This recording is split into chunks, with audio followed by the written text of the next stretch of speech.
સુરત શહેરમાં ગુનાખોરી ડામવા માટે સુરત પોલીસ કમિશનર દ્વારા પોલીસને અપાયેલી સૂચનાને લઈને પેટ્રોલિંગ કરી રહેલી ચોક બજાર પોલીસે બાતમીના આધારે વેડ રોડ પરથી ઓલપાડ પોલીસ મથકમાં હત્યાના ગુનામાં આશરે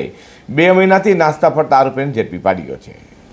સુરત પોલીસ કમિશનર અનુપમસિંહ ગેહલોત તથા ખાસ police commissioner sector 1 Vamang Jamir અને નાયબ police commissioner zone 3 Raghav Jain તથા મદદનીશ police commissioner E division R આહિરના ગંભીર ગુનાઓમાં નાસ્તા ફરતા આરોપીઓને ઝડપી પાડવા અપાયેલી સૂચનાને લઈને ચોક બજાર પીઆઈ એનજી ચૌધરી દ્વારા ગંભીર ગુનાઓમાં નાસ્તા ફરતા આરોપીઓને શોધી કાઢવા અપાયેલી સૂચનાને લઈને પીએસઆઈ એસઆઈ મકરાણીની ટીમ પેટ્રોલિંગમાં હતી। ત્યારે અન્ના હેડ કોન્સ્ટેબલ નિલેશ માયાભાઈને બાતમી મળી હતી કે ઓલપાડ પોલીસ મથકમાં હત્યાના ગુનામાં નાસ્તો ફરતો આરોપી વેડ રોડ વાડીના ચોક પાસે ઊભો છે। જેથી માહિતી અંગે પીઆઈ સહિતનાઓને જાણ કરાતા ચોક PI NG Chaudhary, PSI SI Makrani, ASI Mayur Shaileshbhai, અન્ના હેડ કોન્સ્ટેબલ નિલેશ માયાભાઈ તથા અન્ના હેડ કોન્સ્ટેબલ પ્રણસિંહ દીપસિંહ સહિતની ટીમે ઓજ ગોઠવી તેથી હત્યારા આરોપી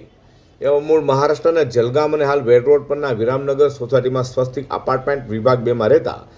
સુનિલ ઉર્ફે ગાવટી દિલીપ પાટીલને ઝડપી પાડ્યો હતો। તેની પૂછપરછ કરતા આરોપીએ કબૂલાત કરી હતી કે ગત તારીખ 22મી જુલાઈ 2025ના રોજ ઓલપાડ પોલીસ મથકની હદમાં સોસક ગામની સીમમાં સોસક ગામથી ઓરમા ગામ જતા રોડ પર આશાપુરી માતાના મંદિર 3 રસ્તા પાસે સંતોષરામા કોકરેન નિનવામના ઈસમની હત્યા કરી પોતે ભાગી છૂટ્યો હતો। હાલ તો ચોક બજાર પોલીસે હત્યારા સુનિલ ઉર્ફે ગાવટીનો કબજો ઓલપાડ પોલીસને સોંપવાની તજવીજ હાથ ધરી છે।